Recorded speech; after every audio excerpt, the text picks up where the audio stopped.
It's amazing to me that once your foot touches that brake pedal, the braking process engages with this, the master cylinder. It's not all about the wheel and the discs and your brake pads. Now within that, you've got your brake fluid and a hydraulic system that has to brake an entire car, which says to me that the brake fluid is vital. Just how important, well, Bertie's going to explain to us. Brake fluid is a type of hydraulic fluid which is designed to transfer force into pressure and to amplify braking force in cars, motorcycles and even some bicycles. Now, please don't laugh at me if this seems like an overly simplistic question, but how important is the brake fluid in the braking system? For me personally, I think the hydraulic system is the most important part of the brake system itself. Firstly, because you can't see how it actually operates, and second of all, a lot of people neglect to maintain it properly. I see you've brought some apparatus here. You're going to put your science hat on. Can you show us the physics of what happens in that hydraulic system? Okay, that's why I actually made up a little syringe setup so you can physically see how the fluid's actually transferred through the system itself. On this side, we'll refer to it as the master cylinder, and you'll note that the diameter is so much smaller compared to your side over there. The reason for it, your master cylinder diameter is much smaller than the slave cylinder or the caliper side that we refer to. And if I apply pressure on this side, you can actually see the movement over there. So you transfer all the liquid from the master cylinder to the slave cylinder over there. Okay, and that's not just your workshop hands there. I'm putting a lot of pressure on this guy. What we must bear in mind as well, this is plastic, so it expands when I apply pressure on this side. On a hydraulic system on a vehicle, everything is cast iron or metal.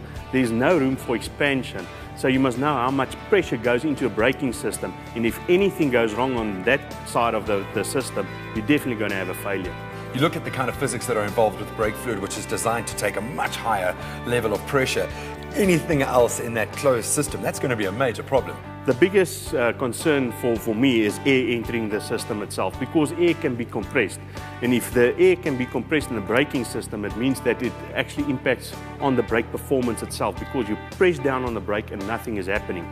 Second of all, is also moisture coming into the system. Because it's a glycol-based brake fluid, it tends to pull moisture from the day that you actually fill the system itself. So it's very important to change the brake fluid on this recommended service intervals. Obviously, we can't all do the syringe test ourselves. So what is a good guideline to replace the brake fluid? We recommend at Ferodo that you change the brake fluid every 60,000 kilometers or 18 months, depending on what comes first, to ensure that the brake system is actually clean and actually lasts for a lifetime if everything is kept in good condition in the system itself. I was going to ask, is this a relatively simple DIY job or more for your advanced kind of petrol heads? If you're up to the task and you're a petrol head and you know what's going on the system itself, yes, you can do it yourself. But if you're not sure, take it to a specialist, because if there's anything wrong on the hydraulic system, it will lead to a failure on the end of the day. So there you have it. It is a job you can do yourself. Just make sure you catch up on some of our past episodes on YouTube, update your knowledge, and I think it would be worth doing the syringe test yourself just to get a sense of how much pressure is actually involved in that system. But as always, if you have any questions, go to the experts. Thanks, man.